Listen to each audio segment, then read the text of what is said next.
The bitter wind howled across the Nevada plains, each gust carrying snow that bit into Olivia Turner's skin like tiny daggers. Her breath came in ragged gasps, visible in the frigid December air of 1878 as she clutched her swollen belly and took another desperate step forward. The journey from Empire City had become a nightmare when her stagecoach broke an axle, forcing her to continue on foot toward the promise of safety at her sister's homestead, just a few miles away. Olivia had underestimated the ferocity of Nevada winters. What had started as light snowfall became a blinding blizzard within an hour. Her wool coat, soaked through, now weighed her down like armor. Each step became more laborious than the last, her strength ebbing away with the daylight.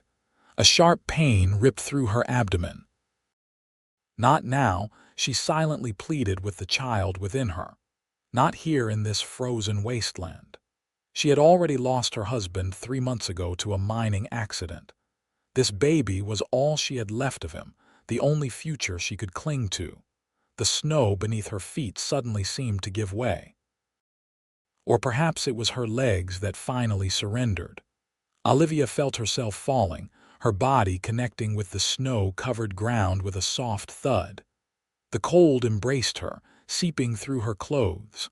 For a moment, it felt almost welcoming, like slipping into sleep after days of exhaustion. "Madam. Madam, can you hear me?" The voice seemed distant, carried away by the wind before it fully reached her ears. Olivia struggled to open her eyes, heavy with frost and fatigue. "Stay with me." Almost there. Through the swirling white, a figure materialized before her. A man's face, weathered like tanned leather, appeared above her. His eyes, piercing blue against the whiteness all around, held both concern and determination. He wore a wide-brimmed hat crusted with snow and a thick sheepskin coat. "Can you stand?" he asked, his voice clearer now. Olivia tried to respond, but her lips felt frozen together. Another contraction seized her body and she curled inward, a moan escaping through clenched teeth. Understanding dawned in the stranger's eyes. Without hesitation, he scooped her into his arms, cradling her against his chest. "My name's Quentin Lawrence," he said, his voice steady against the howling wind. "My cabin's just beyond that ridge. Hold on tight, madam. I'm going to get you there." Olivia wanted to thank him, to explain about the baby, about her sister's homestead, about everything, but darkness crowded the edges of her vision. The last thing she felt was the surprising strength in this stranger's arms as he carried her through the deepening snow, his heart beat strong against her cheek. When consciousness returned, it came in fragments. Warmth, the crackling of a fire, the smell of pine and coffee. A damp cloth on her forehead. Olivia opened her eyes to find herself in a small but tidy cabin. A pot-bellied stove radiated heat from the center of the room, and she lay on a narrow bed covered with thick woolen blankets. "You're awake." She turned her head to see the man Quentin. She remembered rising from a chair near the stove. He approached cautiously, as if afraid she might bolt like a spooked deer. "How long?" she managed to ask, her voice barely above a whisper. "About 3 hours," he replied. "Storm still raging." "Lucky I found you when I did." He poured water from a kettle into a cup. "Can you drink?" Another contraction seized her, stronger than before. Olivia gasped, clutching at her abdomen. Quentin set the cup down with a clatter. "The baby," he said, more a statement than a question. "How far apart are the pains?" "I don't know," she panted as the contraction subsided. "Maybe 10 minutes. It's too early. I'm not due for another 2 weeks." Quentin ran a hand through his sandy hair, leaving it standing in unruly tufts. "I sent my ranch hand Cal to fetch the doctor from Empire City, but in this blizzard." He didn't finish the sentence. "He didn't need to. My sister," Olivia said. "Martha. Her homestead is about 5 miles east of here. She's expecting me." "Nobody's going anywhere tonight," Quentin said gently. "But you're safe here, Mrs. Turner, Olivia Turner, widow." The last word still felt strange on her tongue, as if by saying it she was making James's death real all over again. Quentin nodded, understanding in his eyes. "Mrs. Turner, I've helped birth calves and foals, but never a human baby. If your time comes before the doctor arrives, I'll do everything I can to help, but thank you," Olivia interrupted, suddenly overwhelmed by the kindness of this stranger. "You've already saved us once today." Another contraction gripped her, and she couldn't suppress a cry of pain. Quentin's expression shifted to one of determination. "Looks like this little one isn't waiting for the doctor," he said, rolling up his sleeves. "I'll need to heat more water and find clean linens." As he bustled around the cabin gathering supplies, Olivia studied him through eyes half closed with pain. He moved with the efficient grace of a man accustomed to handling emergencies. His hands were large and calloused, but they moved with surprising gentleness as he arranged blankets and cloths. "Mr. Lawrence," she said between contractions, "how did you find me out there?" He paused in his preparations. "I was checking fence lines before the worst of the storm hit, saw something dark against the snow." He shrugged, as if finding half-frozen pregnant women was a regular occurrence. "My mother always said God puts us where we need to be."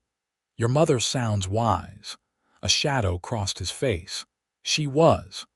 Before Olivia could ask more, the most intense contraction yet stole her breath away.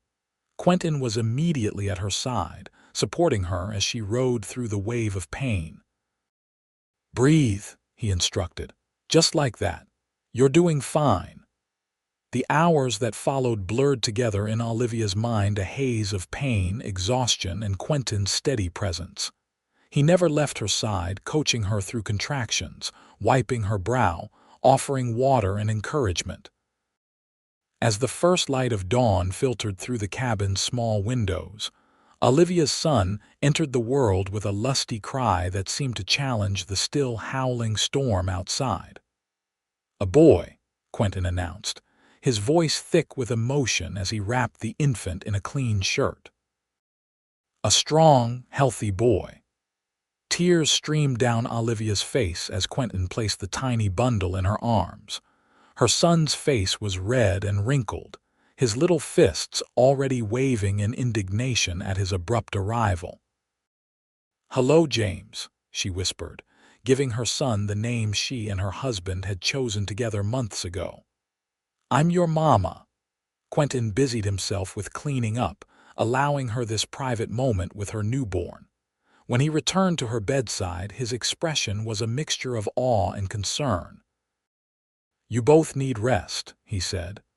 "And you need to eat to keep your strength up. I've got some stew I can heat."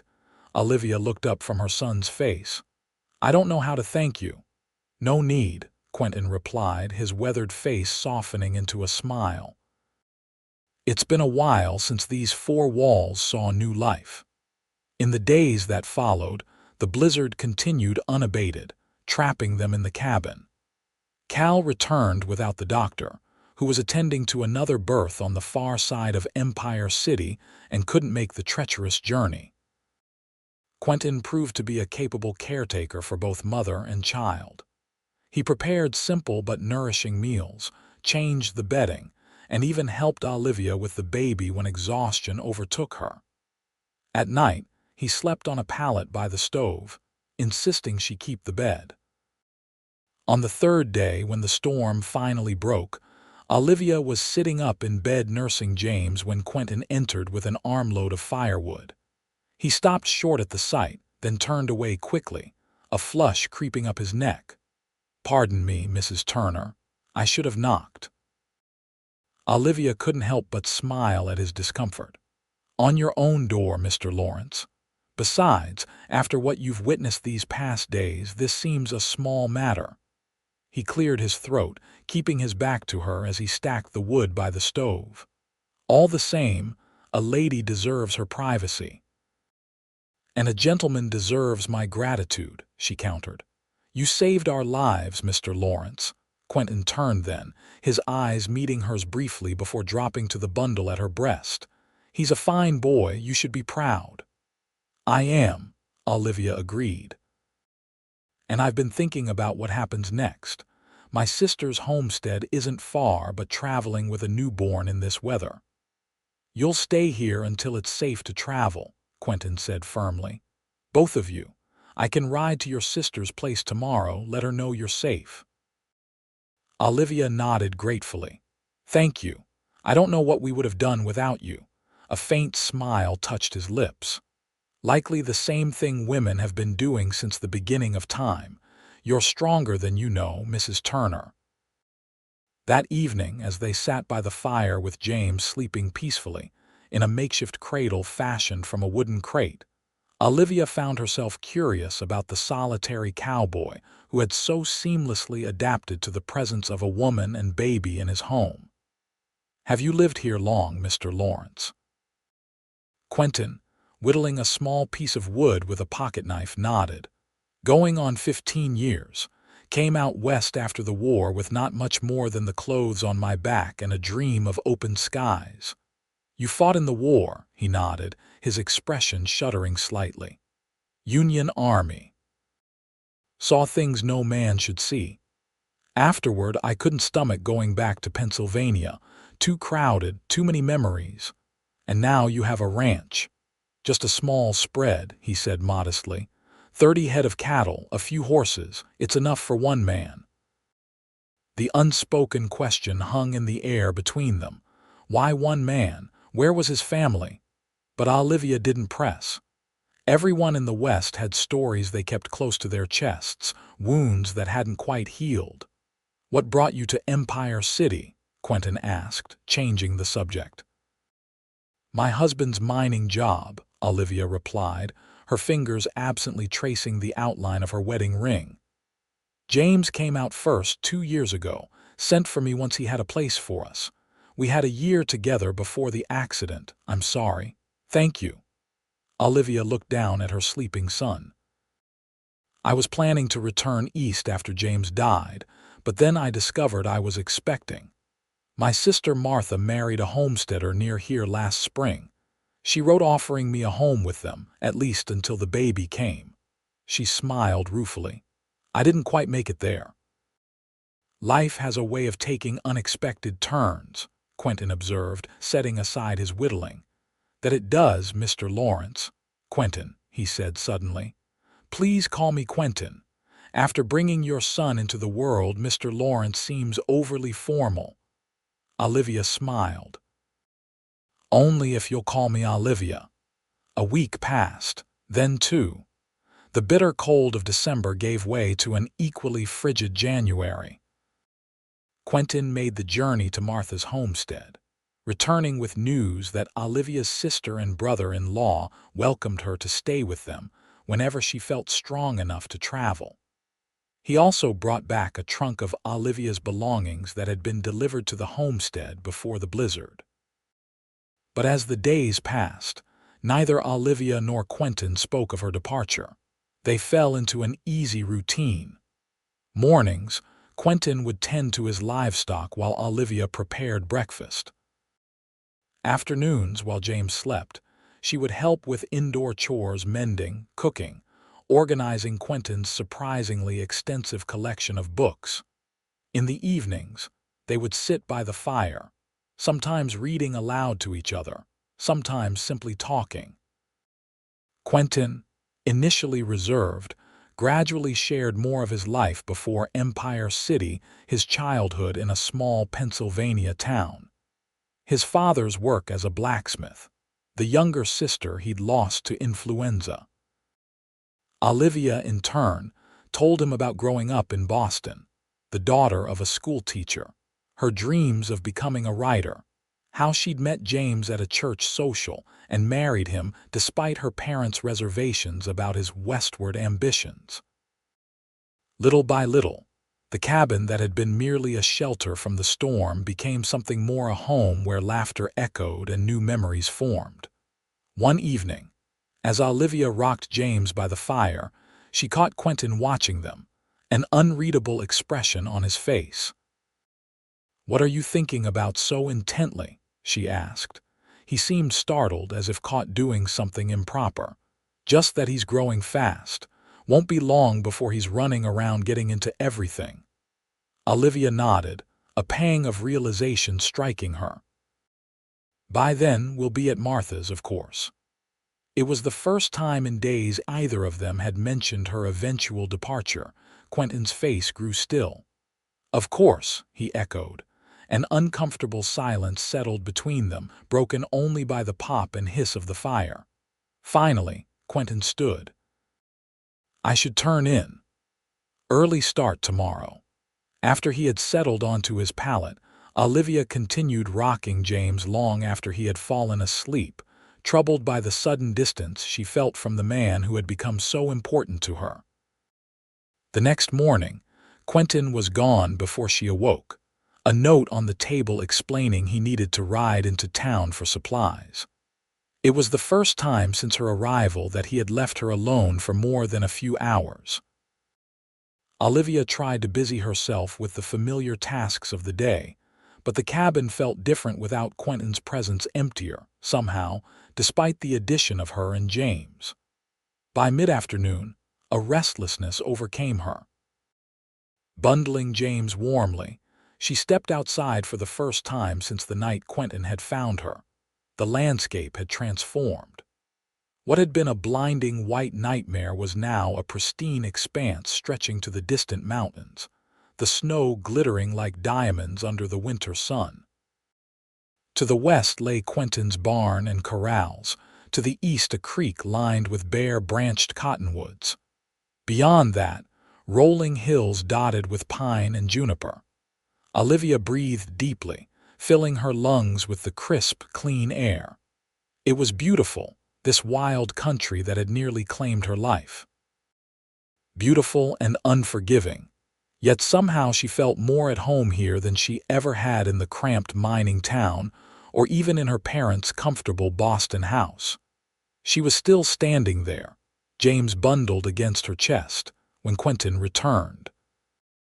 He dismounted in a fluid motion, leading his horse to the barn before approaching her, his expression concerned. "Should you be outside in this cold?" he asked, his breath clouding in the air between them. "We're well wrapped," Olivia assured him. "And I needed to see at the place where you found us, where our story began." Something shifted in Quentin's eyes at her words. He moved closer, reaching out to adjust the blanket around James's tiny face. "Where did you go today?" Olivia asked, suddenly needing to bridge the distance that had grown between them overnight. "Empire City," he replied. "Had some business at the bank, picked up some supplies." He hesitated, then added, "And I spoke with the preacher." "About?" Quentin's eyes met hers, direct and unguarded for once. "About what it would take for a respectable widow to marry again without causing gossip." Olivia's breath caught in her throat. "And what did he say?" "That after a suitable period of mourning, it would be perfectly acceptable. Especially in a place like this, where life is hard and people understand the need for practical arrangements." "Practical arrangements," Olivia repeated, a strange disappointment flooding her. "I see," Quentin frowned. "That came out wrong." "There's nothing merely practical about what I'm trying to say." He took a deep breath, his exhale a white plume in the cold air. "Olivia, these past weeks with you and James, I never knew my home could feel so empty until you filled it." Hope sparked in Olivia's chest. "Quentin, let me finish," he said gently. "I know it's too soon. I know you're still grieving James, and I would never ask you to rush that process. But I wanted you to know that when you're ready, if you're ever ready, there's a place for you here. Not as my guest, but as my wife." Tears stung Olivia's eyes, freezing on her lashes in the cold air. "I don't know what to say." Quentin took a step back, misinterpreting her tears. "You don't need to say anything now. Take all the time you need. If you prefer to go to your sister's as planned, I understand. The offer remains open." "No," Olivia said quickly. "That's not what I meant. I'm just overwhelmed." She looked down at James, then back at Quentin. "I came west for one new beginning. I never expected to find another." "Is that a yes?" Quentin asked, hope lighting his features. "It's a I need time," Olivia answered honestly. "But it's also a I can't imagine leaving you." Relief washed over Quentin's face. "Time you shall have, as much as you need." That night, as they sat by the fire after James had been fed and settled in his cradle, Olivia felt a shift in the atmosphere between them. The awkwardness of the morning had dissipated, replaced by a new awareness, a sense of possibilities stretching before them like the vast Nevada landscape. "Tell me about your ranch," she said. "Your dreams for it." Quentin looked surprised by the question, but pleased. "It's modest now, but the land has potential. With the right improvements, better breeding stock, I've always thought it could support a family comfortably." He glanced at her. "There's good grazing to the north, room to expand the herd. The creek never runs dry, even in drought years." "And the house?" Olivia asked. "Would you want to change it?" A slow smile spread across Quentin's face as he understood her meaning. "The cabin served me well enough as a bachelor, but for a family, it would need work. Another bedroom for certain, a proper kitchen, maybe a porch facing west to catch the sunset." "It sounds lovely," Olivia said softly. "It could be," Quentin agreed, "with the right partner." Their eyes met across the space between them, and Olivia felt something bloom in her chest, not replacing her love for James, but growing alongside those memories, new and fragile but undeniably real. February arrived with a brief thaw. The snow receded enough to make travel easier, and Olivia finally made the journey to her sister's homestead. Martha and her husband John were overjoyed to see her and little James, fussing over them and expressing profound gratitude to Quentin for his rescue and care. "You must stay for dinner at least," Martha insisted to Quentin. "After all you've done for my sister and nephew." Quentin accepted with good grace, though Olivia noticed his discomfort in the small, crowded homestead. He was a man accustomed to solitude, she realized, watching him navigate the enthusiastic attention of her family. After dinner, while Martha was showing James off to her husband, Olivia found a moment alone with Quentin on the small porch. "Thank you for bringing us here," she said. "It means everything to see Martha again." Quentin nodded, his eyes on the distant mountains. "Your sister has a good home here. You and James will be well cared for." Something in his tone made Olivia study him more closely. "You speak as if I've made my decision to stay." He turned to her then, his expression carefully neutral. "Haven't you? This is what you journeyed toward all along, family, security." "Things change," Olivia said quietly. "People change. What I wanted when I left Empire City isn't necessarily what I want now." Hope flickered in Quentin's eyes, quickly banked. "What do you want now, Olivia?" Before she could answer, Martha burst onto the porch, James in her arms. "He's getting fussy," she announced. "Probably hungry." The moment was lost. As Olivia took her son, Quentin made his excuses to leave, promising to return in a week to check on them. Watching him ride away, Olivia felt a hollow sensation in her chest, as if something essential was departing with him. The week that followed was filled with sisterly conversations, catching up on months of separation. Martha was warm and welcoming, but as the days passed, Olivia became increasingly aware of the strain her presence put on the small homestead. Martha and John were newly married themselves, still adjusting to life together. Their cabin was barely large enough for two, let alone four. "You're welcome to stay as long as you need," Martha assured her repeatedly. "John and I are happy to have you and James here." But Olivia saw the reality behind the generous words, the cramped sleeping arrangements, the extra work her presence created, the way John looked longingly at Martha when he thought no one was watching, clearly missing the privacy of their early marriage. On the fifth night, after James was asleep, Olivia broached the subject that had been weighing on her mind. "Martha, I've been thinking about my future, James's future." Her sister looked up from her mending. "You know you can stay with us as long as you need. Until you decide whether to return east or, Olivia prompted. A knowing smile touched Martha's lips. Or until you decide whether Mr. Lawrence's obvious affection for you is something you wish to encourage. Olivia felt heat rise to her cheeks. "Is it that obvious?" "Only to anyone with eyes," Martha teased gently. "The man looks at you like you hung the moon and stars." Her expression grew more serious. "And unless I'm very much mistaken, you care for him too." "I do," Olivia admitted, the words a relief to finally speak aloud. "More than I thought possible after James. But it's so soon, and I worry what people might think, what James's family back east might say if they heard I'd remarried so quickly." Martha set aside her mending and took Olivia's hands in hers. "Out here, life moves at its own pace. People understand that survival often depends on not being alone. No one would think less of you for finding happiness again." She squeezed Olivia's hands. "And James would want that for you, wouldn't he? He wasn't a selfish man." Tears filled Olivia's eyes. "No, he wasn't." "Then honor his memory by living fully," Martha advised, "by giving his son a father who will love and protect him."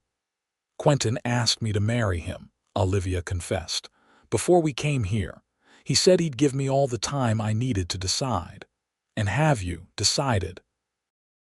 Olivia thought of the cabin that had been her shelter in the storm, of quiet evenings by the fire, of Quentin's gentle hands cradling her newborn son. "I think I have."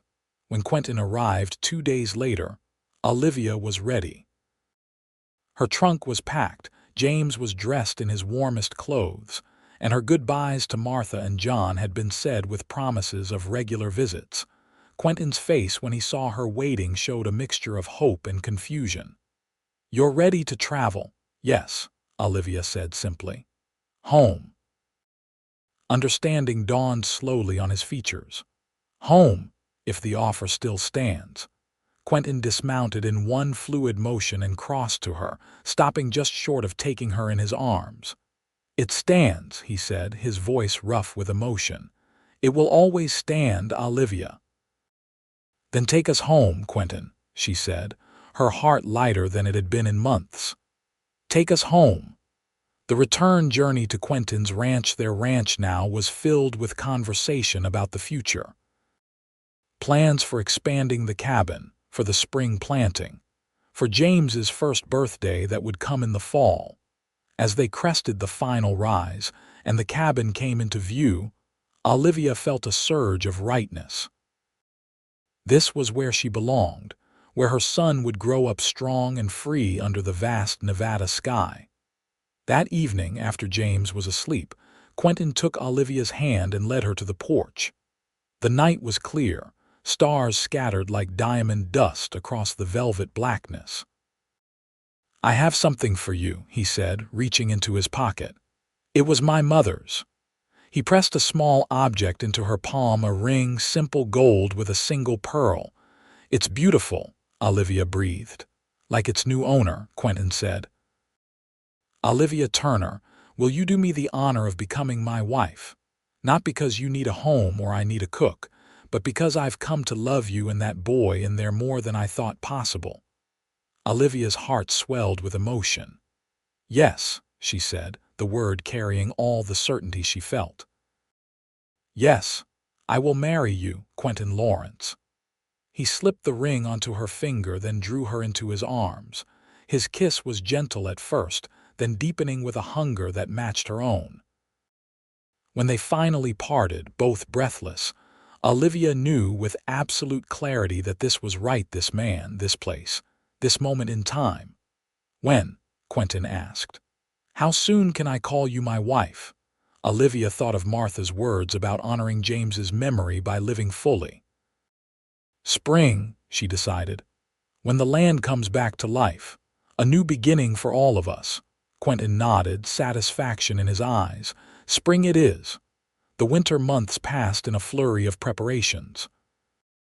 Quentin began work on expanding the cabin, adding a proper bedroom for them and a smaller one for James.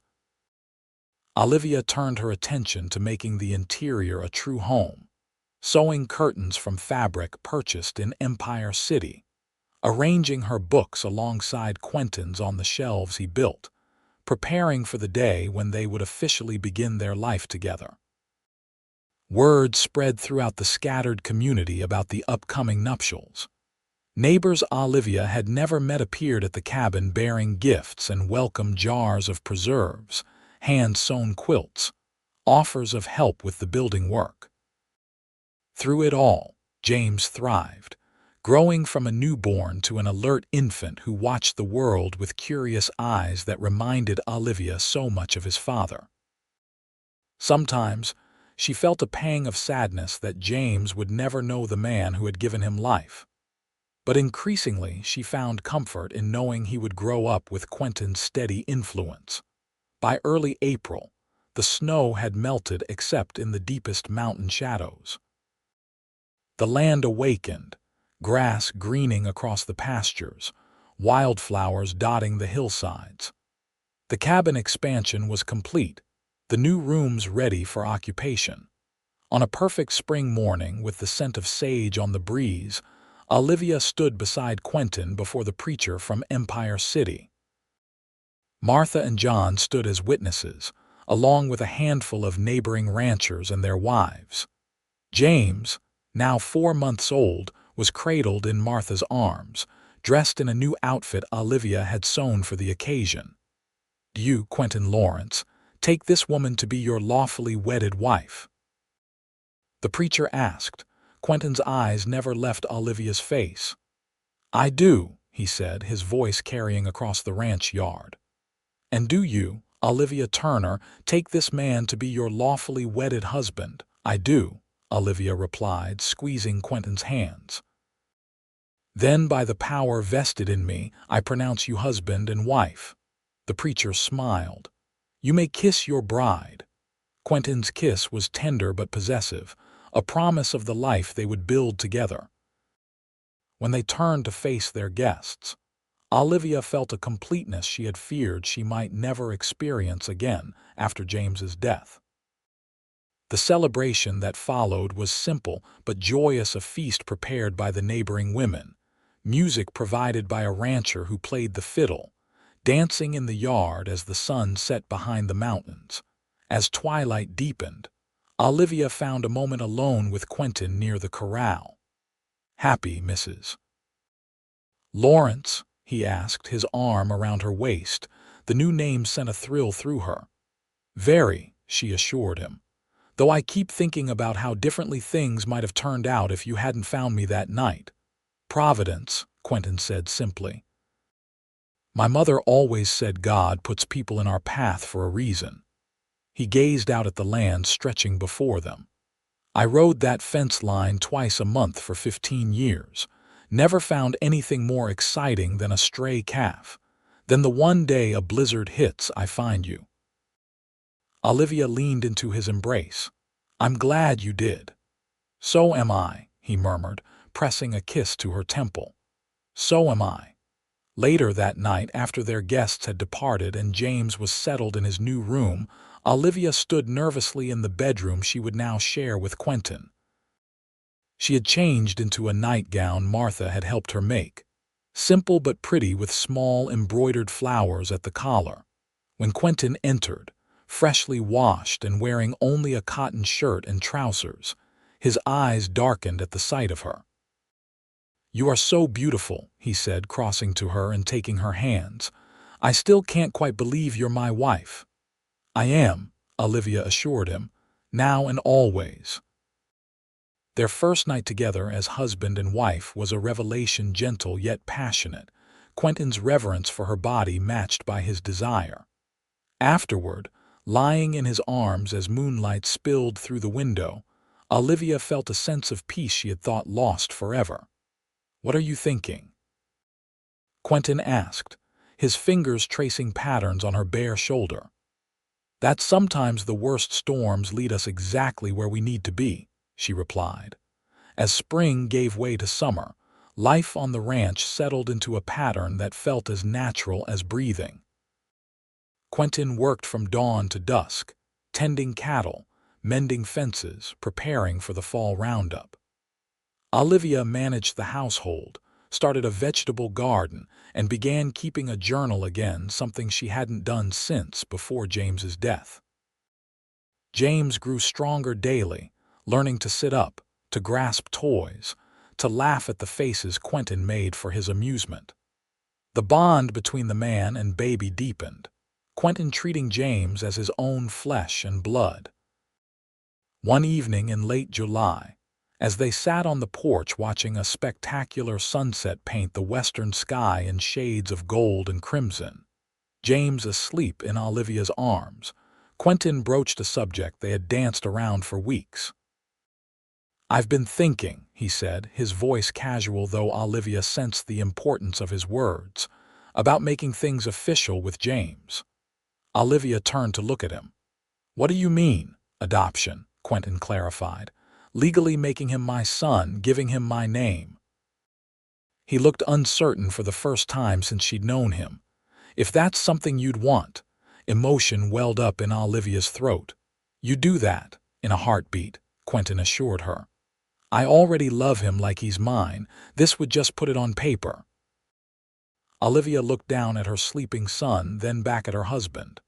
"James Lawrence," she said, testing the name. "It sounds right."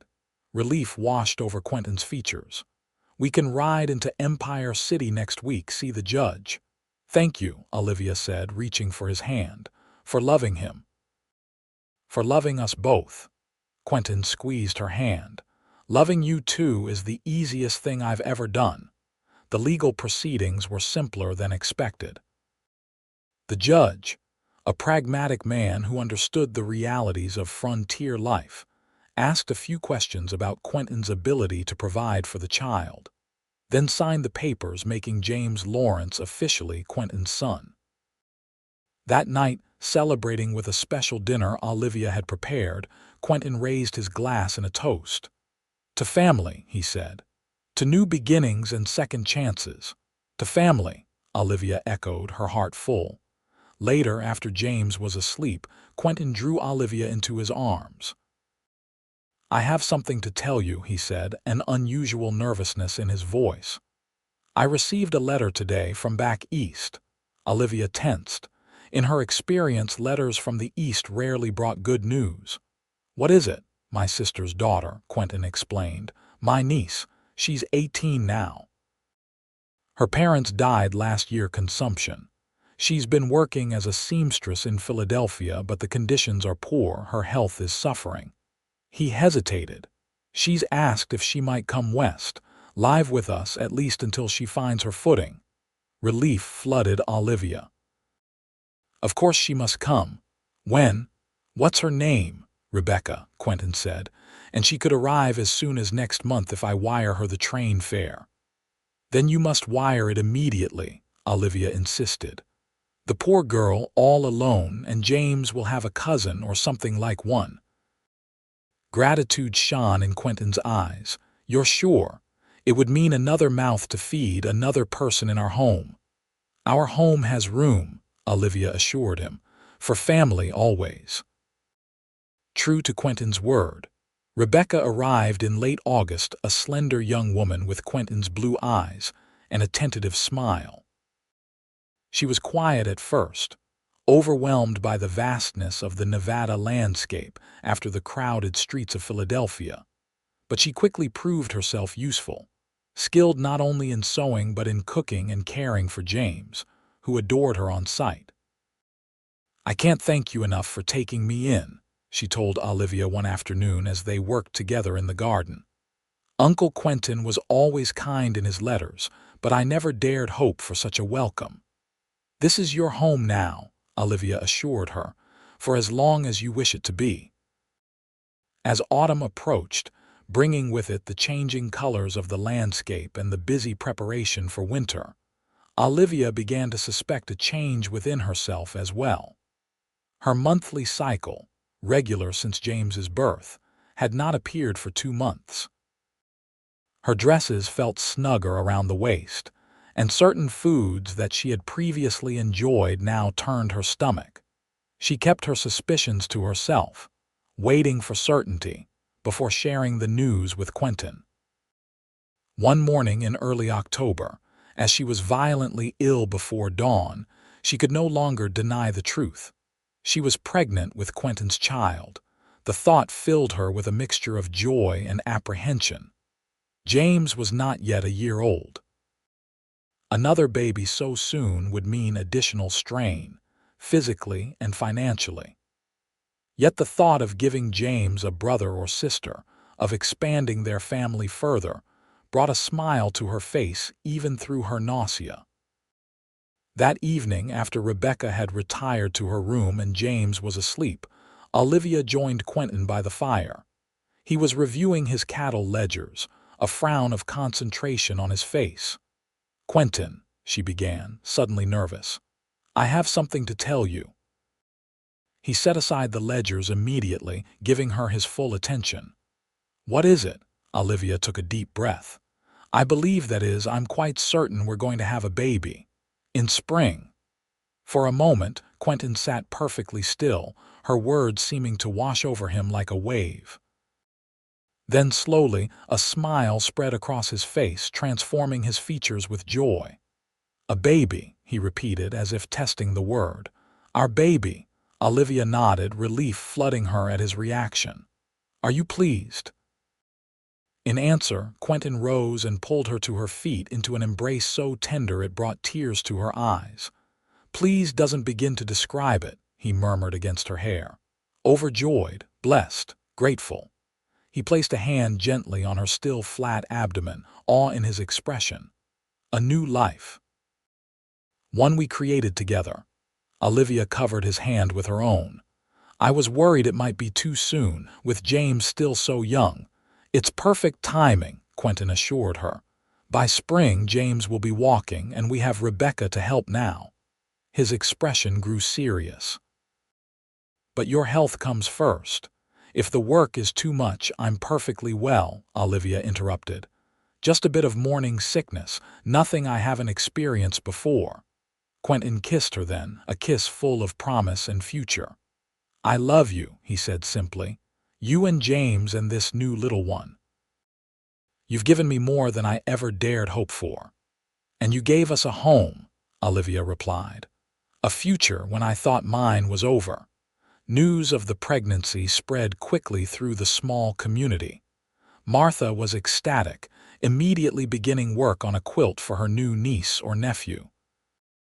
Rebecca took on more household duties without being asked, watching over Olivia with the protectiveness of a younger sister. Winter arrived early that year, the first snow falling before Thanksgiving. As the land disappeared beneath a white blanket, the Lawrence household turned inward, creating their own warmth against the cold. Evenings were spent by the fire, Quentin reading aloud from one of their books, Rebecca sewing tiny garments for the coming baby, James practicing his newfound skill of crawling at alarming speeds across the floor. Olivia, watching her family, often found herself overwhelmed with gratitude. The road that had brought her here had been difficult, marked by loss and pain, but sitting in this cabin, surrounded by love, she knew she was exactly where she was meant to be. Christmas that year was simple but heartfelt. Quentin gifted Olivia with a new journal, its leather cover tooled with her initials. Olivia presented Quentin with a scarf she and Rebecca had knitted in secret. For James, there was a wooden horse Quentin had carved, and for Rebecca, a new dress fabric Olivia had ordered from the mercantile in Empire City. As they sat around the table for Christmas dinner, Quentin raised his glass in a toast. To absent friends, he said, acknowledging those they had lost. And to present blessings. To love, Olivia added. Found in the most unexpected places, winter deepened, bringing with it the isolation familiar to all who lived on the frontier. Weeks passed with no visitors save the occasional rancher checking on his neighbors. Olivia's pregnancy progressed, her belly swelling with new life, her heart with anticipation. In late February, as the first hints of thaw appeared in the southern pastures, a letter arrived from James's parents in Boston. They had written occasionally since their son's death, formal letters expressing polite interest in their grandson but little warmth. This letter, however, was different. "They want to visit," Olivia told Quentin, her voice reflecting her surprise. "In summer, to meet James and us." Quentin's expression was guarded. "How do you feel about that?" Olivia considered the question. "Nervous," she admitted. "They never approved of James marrying me. The schoolteacher's daughter wasn't good enough for their son, and they certainly didn't approve of his coming west." She placed a hand on her now prominent belly. "But they're James's grandparents. He deserves to know his father's family." "Then we'll welcome them," Quentin said decisively. "Show them that their grandson is growing up loved and cared for, even if our home isn't as grand as theirs in Boston." Olivia smiled gratefully. "Thank you for understanding." "Family is family," Quentin said simply. "Even the complicated parts." As March roared in like a lion, bringing one last fierce blizzard before spring, Olivia felt the first twinges of labor. She recognized the sensations immediately, the tightening across her back, the rhythmic pains that grew stronger with each passing hour. This time, there was no fear. She was warm and safe in her own home, with her husband by her side and Rebecca ready to assist. Martha had been notified weeks earlier to expect a summons and had promised to come as soon as word reached her. "It's starting," Olivia told Quentin as they prepared for bed, another contraction gripping her. "The baby's coming." Unlike the panic she had witnessed in his eyes when James was born, this time Quentin was calm and prepared. He helped her to bed, sent Rebecca to prepare hot water and clean linens, and dispatched a ranch hand to fetch Martha. Through the night, as the blizzard raged outside, Olivia labored to bring their child into the world. Quentin never left her side, supporting her through each contraction, wiping her brow, murmuring encouragement. At dawn, as the storm began to abate and the first pale light filtered through the window, their daughter was born, a robust girl with a cap of dark hair and lungs that announced her arrival with impressive force. "She's perfect," Quentin whispered, awe in his voice as he held his daughter for the first time. "Just like her mother." Exhausted but elated, Olivia watched her husband cradle their newborn with such tenderness it brought tears to her eyes. "What shall we call her?" she asked. Quentin considered for a moment. "Elizabeth," he suggested, "after my mother, unless you'd prefer something else." "Elizabeth Lawrence," Olivia tested the name. "It's beautiful, and for her middle name, Grace." "Elizabeth Grace Lawrence," Quentin agreed. "Welcome to the world, little one." James, brought in to meet his sister once Olivia was cleaned up and resting comfortably, regarded the tiny bundle with solemn curiosity. At 15 months, he was too young to understand the significance of the new arrival, but he reached out a careful finger to touch the baby's cheek, his expression wondering. "That's your sister," Olivia told him. "You're a big brother now." Martha arrived that afternoon, having braved the snow-covered trails as soon as the storm cleared enough for travel. She burst into tears at the sight of her new niece. "She's gorgeous," Martha declared, taking the baby into her arms. "And she looks just like you, Livy." The days that followed were a blur of adjustments and joy as the family adapted to their newest member. Elizabeth proved to be a content baby, nursing well and sleeping for blessed 3-hour stretches between feedings. By May, when the land was fully alive with wildflowers and new grass, life had settled into a new rhythm. James was walking now, toddling after Quentin whenever he was in sight. Elizabeth was growing rapidly, her dark hair giving way to golden curls that promised she would resemble her father more than her mother. The planned visit from James's grandparents, the elder Turners, loomed on the horizon. Preparations began in earnest. The spare room was repainted, the best linens aired, the silver tea service Olivia had brought from Boston polished to a high shine. "They won't be expecting luxury," Olivia reminded Quentin as he fretted over a broken fence post visible from the house. "This is a working ranch. I want them to see that you and James have a good life here," Quentin replied, "that I can provide for my family."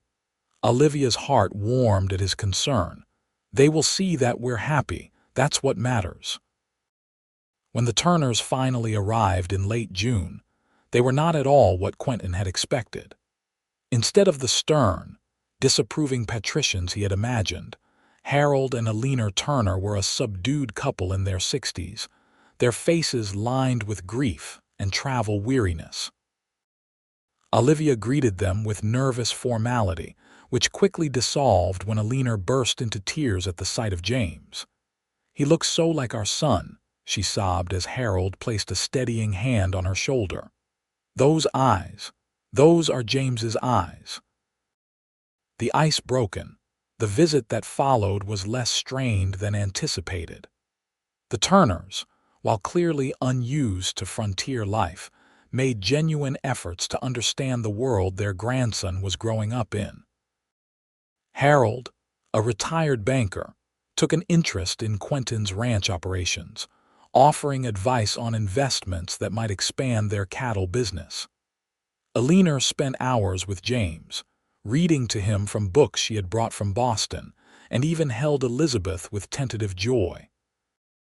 On their third evening, as they sat on the porch after supper watching the sunset, Harold cleared his throat with deliberate significance. "We've been thinking," he said, glancing at his wife for confirmation, "about the future, about what we can offer James." Olivia tensed, fearing they might suggest taking her son back east with them. Quentin must have sensed her anxiety, for his hand found hers, squeezing reassuringly. "We're not getting any younger," Harold continued, "and we've been blessed with financial security. We would like to establish a trust for James's education, and for little Elizabeth as well," he added, nodding toward the baby in Olivia's arms. "All children deserve the opportunity to pursue learning as far as their abilities allow." Relief and gratitude flooded Olivia. "That's incredibly generous," she managed. "It's what our son would have wanted," Olivia said softly. "And we would like to be part of their lives, visit when we can, perhaps have them visit us in Boston when they're older." "You will always be welcome here," Quentin said firmly. "And we would be honored to maintain that connection for the children." By the time the Turners departed, a newfound understanding had been established. They would never be an effortlessly close family, but they had found common ground in their love for James and Elizabeth. "That went better than I expected," Olivia admitted as she and Quentin watched the stagecoach disappear down the road toward Empire City. "I think they finally see that this is our home, that we're happy here." "They seem like good people," Quentin observed. "Just different worlds." "Worlds that can still touch," Olivia said, "for the children's sake." The summer passed in a haze of productive activity. The cattle herd thrived, the garden yielded abundantly, and both children grew stronger daily. Rebecca, initially unsure if she would stay beyond a year, had put down roots of her own in Empire City, taking a position as a seamstress with the town's only dressmaker while maintaining her room at the ranch. "The best of both worlds," she told Olivia. "Independence in town, family here." In September, James celebrated his first birthday with a small gathering that included Martha and John, Rebecca, and a few neighboring families. Watching her son toddle among the guests, accepting cake and attention with equal enthusiasm, Olivia felt a profound sense of rightness. That evening, after the children were asleep and the house quiet, she found Quentin on the porch, gazing at the stars. She joined him, settling into the circle of his arm. "Penny for your thoughts," she said. Quentin smiled down at her. "I was just thinking about that night in the blizzard. How close I came to missing you entirely." "But you didn't," Olivia reminded him. "You found us." "Best thing I ever did," Quentin said, his voice rough with emotion. "Finding you in that snow. It was like finding a part of myself I didn't know was missing." Olivia leaned into his embrace, feeling the solid strength of him. "I was so afraid when I realized I was in labor out there, afraid for James, for myself. I thought we were going to die." "But you didn't," Quentin echoed her words back to her. "You stayed with me. You were stronger than you knew." "We both were," Olivia said. "And look what we've built together." They stood in companionable silence, watching as a shooting star traced a bright path across the velvet blackness of the Nevada sky. Olivia made a silent wish not for anything new, but for the preservation of what they already had. This love, this family, this home carved out of wilderness and circumstance. "I love you, Quentin Lawrence," she said softly, "with everything I am." "And I love you, Olivia Lawrence," he replied. "Today, tomorrow, and for all the days to come." As they turned to go inside, to the warmth of their home and the promise of tomorrow, Olivia thought again of that desperate night in the snow. How close she had come to losing everything. How instead she had found everything she never knew she needed: a cowboy, a blizzard, a second chance. Sometimes, she reflected, the worst storms led to the most beautiful destinations. And sometimes a desperate plea to stay could be the beginning of forever.